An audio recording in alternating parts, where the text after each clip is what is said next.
ကတော့ကဘာမြေကိုအမဲလိုက်လေ့ကျင့်ခွင့်ဖြစ်အသုံးချနေတဲ့ဂျာရန်စစ်စစ်တွေတယောက်ကြောင်းပါသူဟာဝက်ဝံကြီးတစ်ကောင်ကိုတောင်အပိုင်းပိုင်းဆုတ်ဖြတ်နိုင်တဲ့စွမ်းအားရှိပေမဲ့အစစ်မြင့်နည်းပညာတွေကိုပဲအလွန်ကြုံအားကိုးလုံးလို့ဝေဖန်စရာတွေဖြစ်နေရသူပါမြောက်အမေရိကတောခွေးတွေနဲ့တွေဟောက်တွေလိုအမဲလိုက်တတဝါတွေကိုတောင်သူဟာကိုပြောက်ဝတ်စုံကိုအမြဲဝတ်ဆင်ပြီးမှတိုက်ခိုက်တတ်ပါတယ်ဒါဟာဇာရန်စစ်စစ်ရဲ့မျိုးနွယ်စုရဲ့ဂုဏ်သိက္ခာကိုငဲ့ညာတာမျိုးမဟုတ်ပဲတက်ဖြတ်ရတဲ့ပျော်ရွှင်မှုကိုအပြည့်အဝခံစားခြင်းရုံသက်သက်ပါပဲဒီလိုဂုဏ်သိက္ခာမဲ့တဲ့လောက်ရက်တွေကပဲသူ့ရဲ့ညီကုန်းအတွက်အစပြိုးပေးလိုက်တယ်လို့ဖြစ်သွားပါတယ်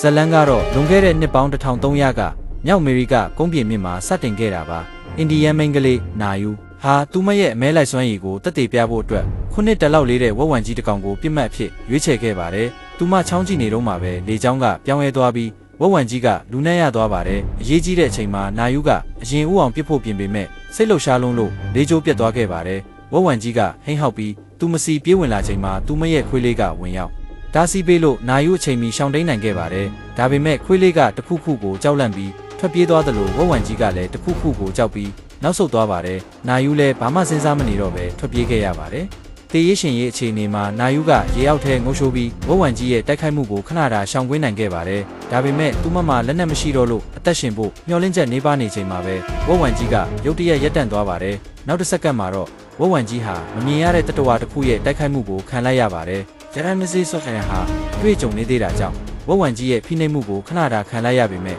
နောက်ဆုံးမှာတော့ဒီတတဝါကြီးကိုလက်သီးတစ်ချက်တည်းနဲ့အသေးတက်လိုက်ပါတယ်မမြင်ရတဲ့အရာတစ်ခုကဝက်ဝံအသေးကောင်ကိုဆွဲသွားတာကိုမြင်လိုက်ရတဲ့နာယူဟာကြောက်လန့်တကြားနဲ့ထွက်ပြေးသွားခဲ့ပါတယ်